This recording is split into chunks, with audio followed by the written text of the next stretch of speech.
were guests of 3 organizations in China, and they're all sanctioned by the government or authorized by the government. The China Christian Council, the Three Self-Patriotic Movement, and the Amity Foundation.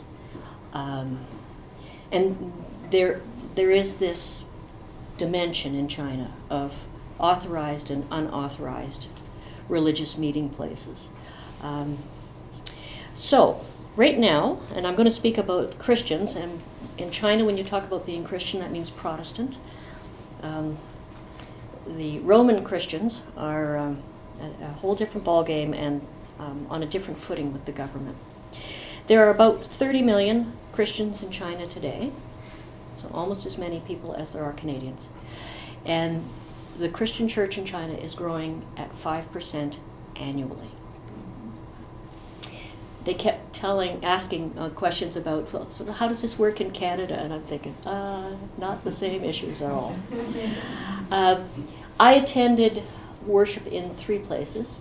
Actually, didn't attend worship, but we visited here. This is Suzhou, Dushu Lake Church in Suzhou, which is a little bit like the Silicon Valley of China. Lots and lots of universities, a very high international population. The first church we attended was in Shanghai Community Church.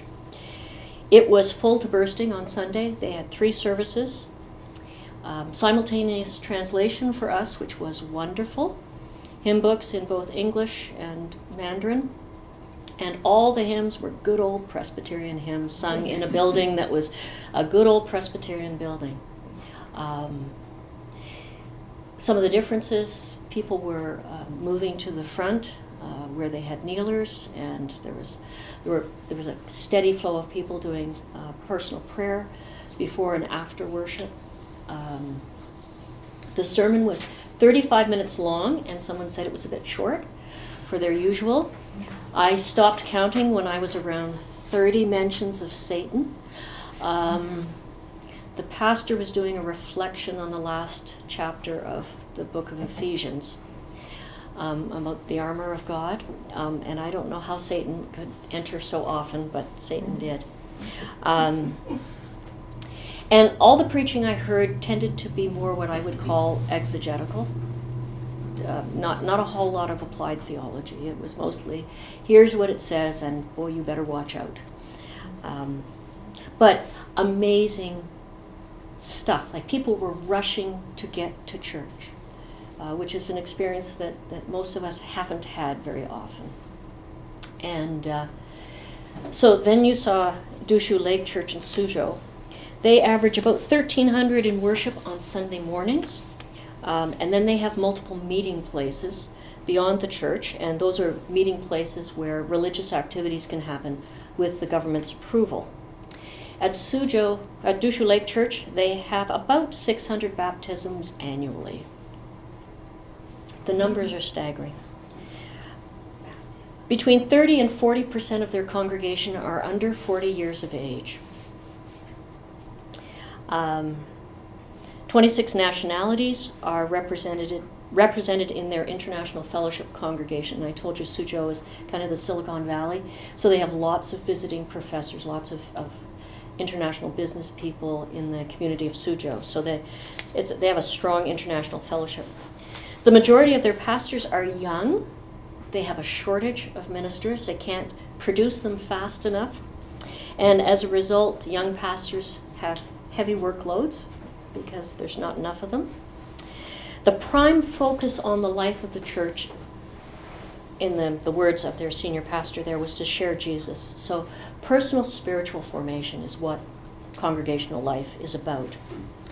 And people choose their churches not because of the theology or the worship style, but because it's close to home. Mm-hmm. So curiously, we were broken into 2 groups in Shanghai. Half of us went to the community church, half of us went to, I forget the name of the other church. Ours was very Presbyterian, the other group was in a church that was very Baptist. And then Maylanne Church in Beijing, these are some pictures from Beijing, was like stepping into an American evangelical church. And Fuller Seminary is very involved in the life of the congregation at Hayden Church. Hayden is, this is another church in Beijing. This is one of the old ones. Zhongwengmen. Thank you. My great uncle preached here in the 30s. So in terms of church, in China, they will tell you two things about their churches, the Protestant churches. They're post-missional. So they have moved beyond being the children of missionary churches.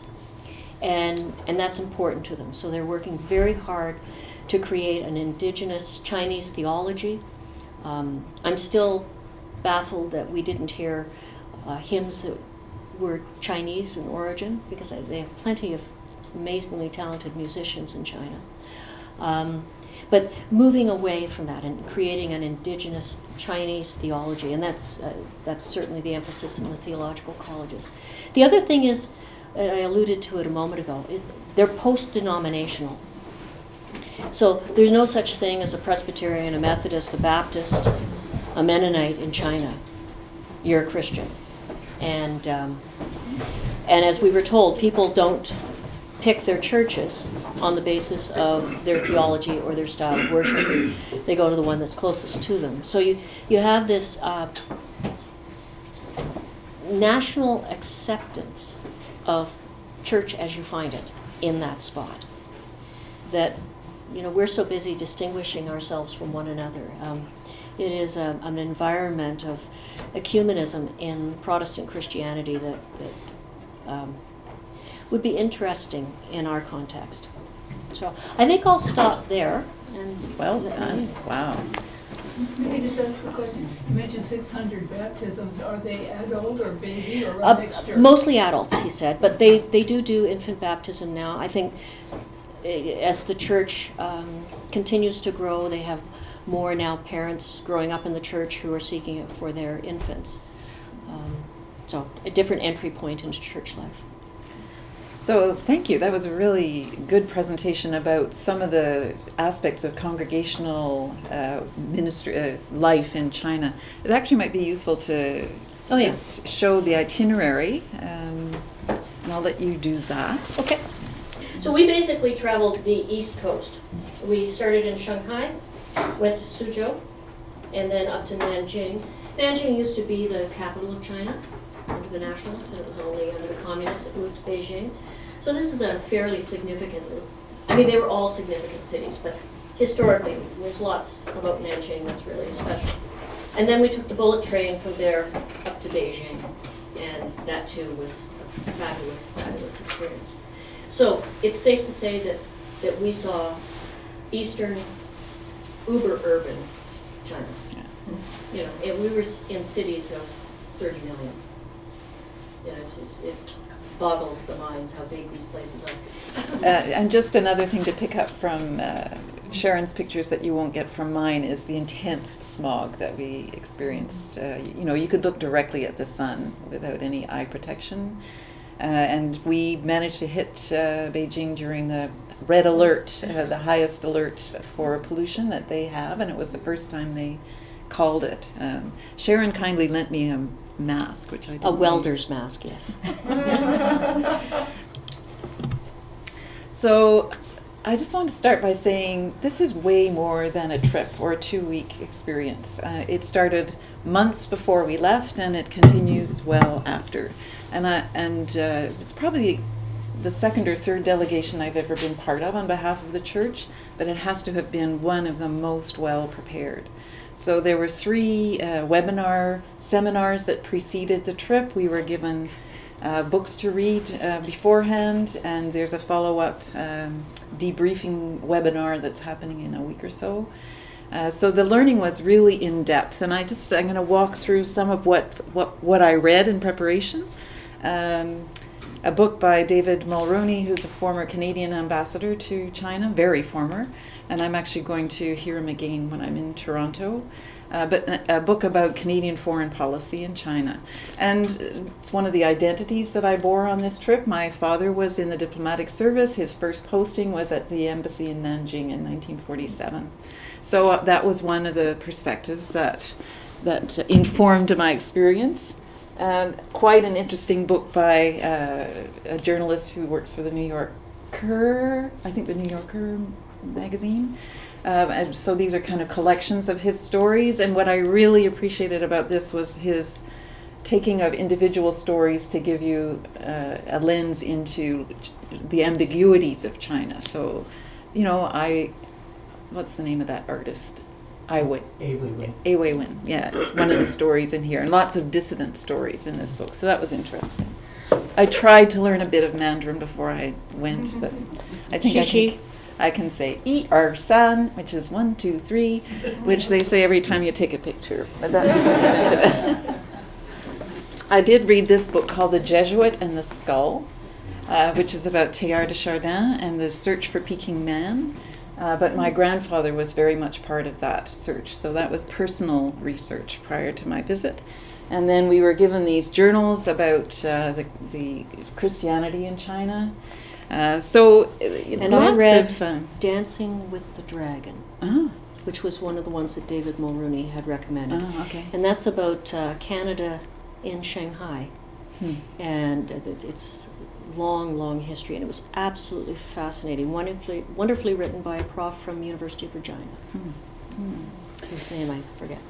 I found this in our library, which is kind of interesting, Theological Construction or Destruction, and it's actually quite critical of the Three Self movement. I mean, anyway, it actually lumps together Ray Whitehead with, you know, Satan. Exactly.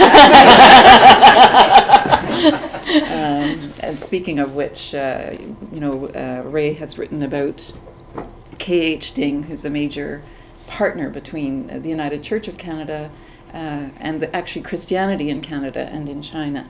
So there's more I could say, but I'm not going to give you an ongoing book report. One of the things I learned from the reading were connections between Canada and China. So K.H. Ding, who actually was in Canada in 1946, he was the secretary of the Student Christian Movement at that time and became the major leader of the Protestant Church in China. Catherine Hawken, how was she related to the predecessor schools of CCS? She was around Emmanuel when I was a student. And she was a missionary, a Canadian missionary to China, but her mother was as well. And an interesting thing is that her mother said to her daughter, "When I came to China, I thought that I came with the love of the Chinese people and the Bible under my arm. But at that time, I did not know about the unequal treaties, which was the aftermath from the Boxer Rebellion that was a total humiliation of China and a very unjust levying of compensatory payments." She said, "You know, and you have to be different." Mm-hmm. And so that's how I feel, that we went to China, we learned things that we didn't know before, and it makes us different. And then at the right is a picture of Jim Endicott. And so actually Sharon and myself and my roommate Betsy Anderson were the three people on the trip who had family history with China. And Betsy Anderson's is the daughter-in-law of Jim. Granddaughter-in-law. Granddaughter-in-law, right, of Jim Endicott. So these were just interesting connections. Jim Endicott was quite supportive of the communist government in China and was really maligned for a long time by the United Church of Canada until they made a formal apology. So these historic connections are fascinating. I just found them so interesting. Not very historic. All right. So being in China was for me, it was like a period of intense listening. I just took notes and I listened and tried to make sense of what people were saying. So a lot of it was out of context, and I'm still trying to explore the significance of what was heard. This was a really useful conversation when we first arrived in Shanghai with leaders from the China Christian Council and the Three Self Patriotic Movement, which are the two bodies that kind of give oversight or that express Protestant church in China. This woman on the right is the dean of Mm-hmm. Nanjing Union Seminary. Yeah. And Mei Ying's down second from the end. Oh, right, and so I couldn't find a I didn't post a particular picture of Maylanne, but she was a really significant companion on the journey. She's a young woman. She's the kind of overseas coordinator for the China Christian Council. She studied in the U.S., and she speaks very fluent English. And so she was our translator. She was our guide. She was our, kind babysitter. of den mother. And she was wonderful with her questions, very, very open about. I mean, I would just love to bring her on an exchange to the Center for Christian Studies. She was just a delight. This is one of the key things key theme from our conversations in China is the project of what they call 中国化. And it took me a long time to kind of get that word, but essentially it's, it has been translated as the Sinicization or the Chinization of the church in China. So trying to divest themselves of the Western influence of China, Christianity in China, and root it specifically in China. But it's a contradiction, and we saw that a lot, and Sharon alluded to it. So this very kind of Presbyterian-looking church with very Methodist kind of hymnology didn't look too Chinese to me, and this lighting of the Christmas tree, but also this is one of the few images I found of in stained glass images that shows Christ with an Asian face. But this was actually something that we brought up with our partners a couple of times, and one of them said something like, just having a Chinese-looking Christ is not what is going to make the church truly Chinese. So, go beyond these appearances. The digging is much deeper than what meets the eye. I thought that was, and we also did not get a vast exposure to the church in China. So there's lots of variety. Another place of learning was to our students, and that was just they were wonderful members of the delegation. There's our own Tiff McNaughton. And here are three other students. Justin is from the Atlantic School of Theology. David Jones is from Emmanuel, and Craig Perry is at Vancouver School of Theology. David was the reason we were always late leaving. Because all the young girls wanted to pose with him because he was so tall and beautiful. So every time we went anywhere, it's like, oh, please take our picture. Part of going to China was you go with a certain expectation of what you'll see, and what you encounter is different. So the food, somebody said, when you go to China, you always eat Chinese food. Of course, but it's not the same as Chinese food we eat in Canada. So I actually had to get used to it. And there's a lot of pictures that show me eating soup because I found that the most edible. Until you pull the ladle up and there's a chicken leg sticking up at you. And I expected to see crowds of bicycles on the street, but people are now motorized, so scooters and motorized bicycles. And it was cold, so the wearing of these kind of quilted shields was very prominent. But so there were lots of little things like that, and you've seen the squat toilet that sort of give you a different feel of the country than you expect. These are, and each city had its own feel as well. So Nanjing is actually the city of my conception. I was conceived in China, born in Toronto. My parents were there at the Canadian Embassy, and so I was intrigued to be able to see it. And this picture of Sun Yat-sen has meaning for me because it's just a small factoid that when Sun Yat-sen died in 1925, it was at the Peking Union Medical College in Beijing, where my grandfather was on staff, and my grandfather was the person who prepared his body for burial. So it was quite interesting to see this immense mausoleum in his memory, and to know that there was that strange family connection. But there were many contextual challenges. I was actually struck by Anne's prayer that talked about the star, because there's the star of the flag of China against the cross of the Christian church, and trying to make sense of the relationship between the church and government and the tensions within the church itself with all those different denominational roots. All is not, complete harmony. And also there's a an official church and an unofficial church, and there's lots of tension between those. We did get a lot of, I hesitate to use the word propaganda, but we got a lot of PR vibes from the Amity printing press, which prides itself in the number of Bibles that it prints, and is clearly trying to counteract the myth that we need to smuggle Bibles into China. We do not need to smuggle Bibles into China. But there's like